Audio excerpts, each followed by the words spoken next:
որոշումների մեջ գրված է եղել, որ 6 հոգևորականները եւ նաեւ Սրբազանը բերման են ենթարկվում հավաքներին այդ խոչընդոտելու հաղորդման հիման վրա, որը ներկայացրել է Դանիել Յովնիսյանը, ճիշտ է այս փաստերը։ Տեսեք, ուրեմն այսօր առավոտյան քննչական մարմինը բնականաբար իրապա մարմնի ներկայացուցիչների ուղեկցությամբ ուրեմն խուզարկություններ է կատարել Արագածոտնի թեմի հոգևորականների անձնական տներում, Արագածոտնի թեմի առաջնորդարանում եւ աշխարհիկ մի քանի աշխատակիցների բնակարաններում։ Արգրավել են տարբեր տեսակի փաստաթղթեր, համակարգիչներ, այդ թվում օրինակ մի աշխարհիկ աշխատակցուհու, ընտանիքի անդամների համակարգիչները, հեռախոսները բոլորի, այո, արգրավել են եւ իրենց էլ փաստացի բերման են ենթարկել, բերել են այստեղ։ Բացի Մկրտիչ Սրբազանից մնացածը այստեղ են 6 քահանա, 6 հոգևորականներ եւ մի քանի աշխարհիկ աշխատակիցներ, գանձապա, գործավար, հաշվապահ եւ կարծեմ էլի կա։ Հիմա Մկրտիչ Սրբազանի տեղը չեն հայտնում։ Ընդ որում մենք պաշտոնապես դիմել ենք քննչական կոմիտեին եւ Երևանի քննչական վարչությանը, ներկայացրել ենք նաեւ մեր լիազորությունները հավաստող փաստաթղթերը եւ խնդրել ենք իրենք, որպեսզի ապահովեն մեր հանդիպումը Մկրտիչ Սրբազանի հետ, նրա իրավունքները պաշտպանելու նկատառումների ձեռնելով։ Այստեղ նաեւ բերման ենթարկվածներին ենք հանդիպել, իրենք քանի որ քննիչների ներկայությամբ իրենք քննիչները ասել են, որ մենք ձեզ բերման չենք ենթարկել, մենք ձեզ հրավիրել ենք, բայց բերել են իրենց մեքենաներով եւ իրենք այլ որոշում, այլ ընտրություն կատարելու հնարավորություն չեն ունեցել, փաստացի բերման ենթարկված են եղել։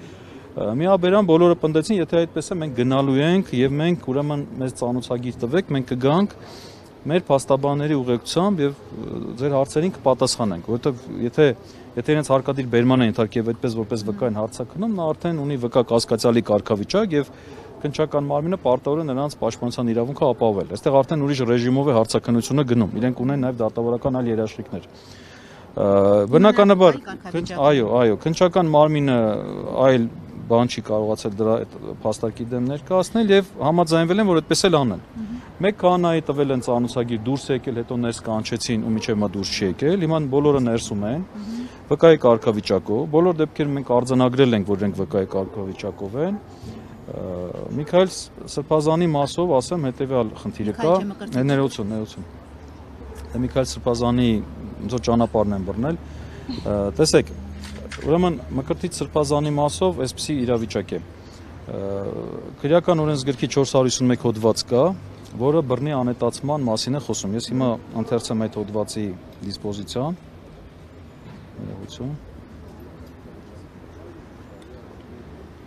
Ուրեմն տեսեք, բռնի անետացումը պետության կողմից տրված լիազորությամբ, պետության աջակցությամբ, համաձայնությամբ կամ թողտվությամբ գործող պաշտոնատար անձի, այլ անձի կամ մի խումբ անձանց կողմից ազատությունից օրինական հիմքերով կամ ապօրինի զրկած անձի ազատությունից զրկելու փաստը ժխտելը կամ թաքցնելը։ Ուրեմն պատժվում է ազատազրկման 3-ից 7 տարի ժամկետով։ Բավականին ծանր հոդված է։ Հիմա տեսեք, մենք այս մասով ես ինքս արդեն հաղորդում եմ ներկայացրել եւ նաեւ իմ Facebook-յան էջում սրա մասին գրել եմ, որովհետեւ մեր բոլոր փորձերը մեր վստահորդին հանդիպելու Պաստորեն ձախողվել են։ Վերջին անգամ որտեղ եք տեսել, որ ասում եք այստեղ չի, չգիտենք որտեղ է։ Տեսել եք, որ բերման են ենթարկում։ Չենք տեսել, մեզ ասել են, որ իրեն բերման են ենթարկել, այսինքն մեքենան են նստեցել եւ բերել են իբրև քննչական կոմիտե։ Ասել են բերում են Պարուս Սևակ 4 հասցեով, սակայն Մկրտիչ Սրբազանին այստեղ չեն բերել։ Ունեք որոշակի կասկածներ, ինչու են թաքցնում Սրբազանի գտնվելու վայրը։ Տեսեք, այս ողջ գործընթացը հակաեկեղեցական շարժման տրամաբանության մեջ է, բնականաբար սա ճնշում է հայ առաքելական Սուրբ եկեղեցու նկատմամբ եւ սա հենց այդ ճշմարտ շրջանակում է։ Մեր տեղեկություններով քրեական գործը առնչվում է այդ հավաքներին իբրև հարկադրելու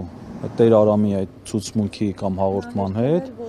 ուրեմն եւ նաեւ որոշակի ֆինանսական հարցերի հետ է կապված։ Խուզարկության որոշման մեջ չէ գրված դա եղել, որտեղ փաստաբան Մարինե Ֆարմանյանն այդ մասին ասաց, որ խուզարկության որոշումների մեջ գրված է, որ հավաքներին հարկադրելու այդ վարույթի շրջանակներում են։ Այո, ես մանրամասնին չեմ տիրապետում, բայց որքանով տեղյակ եմ, այո, եւ բնականաբար Տեր Արամը ցուցմունք է տվել, պարզ ցուցմունք է տվել եւ իր ցուցմունքն է այս ամբողջ գործընթացի հաղորդում չի եղել, բայց վստահ եմ, որ նա ցուցմունք տվել է։ անձամբ մեզնից է տեղեկանում, որ Արագածոտնի թեմի առաջնորդը այս պահին անհետացել է եւ որ եղբայրներն են։ Դե այդ մասով կարծում եմ չի ստում, այդ բանը է տեղեկանում, բայց վստահ եմ ինքը ցուցմունքներ է տվել եւ իր ցուցմունքներն էլ հիմք են ծառայել Դուք որ ցուցմունք տվել է, կա գործում կար դա։ Ես վստահ եմ, որ իր ցուցմունքները կան, վստահ եմ, ուղղակի շուտով կիմանանք։ Միայն նրանց ցուցմունքներով է պայմանավորված, թե օրինակ Վերհապարի հետազգացական կապը կարող է եւս պատճառ հանդիսանալ դրա համար։ Տեսեք, Միքայել Սրբազանն էլ Վերհապարի հետ ազգակցական կապ չուներ, բայց նաեւ հայտնվեց այս քերական հետապնդման թիրախում։ Ես կարծում եմ, սա հակաեկեղեցական այս շարժման շրջանակների մեջ է։ Պարոն Զոհրաբյան, իսկ Դանիել Իոնիսյանի հաղորդման հիման վրա է։ Այո, որքանով տեղակ եմ, այո, Դանիել Իոնիսյանի հաղորդումն էլ կա եւ ի վերջո ՀՄԿ-ի այդ նյութն էլ ինքը հրապարակային հաղորդում, այսինքն ԶԼՄ-ների հաղորդում կարող է հաղորդումն է Դանիել Իոնիսյանը ներկայացրել։ Կարծում եմ, այո։ Մանրամասն իհարկե կիմանանք, բայց կարծում եմ, այո։ Հաղորդագրությանը ծանոթացել եք թե Ոչ, դեռ չեմ ասած։ Նշել է, որ այս պահին կատարվում են բարոյթային եւ ապացուցողական անհրաժեշտ գործողություններ։ Շատ լավ։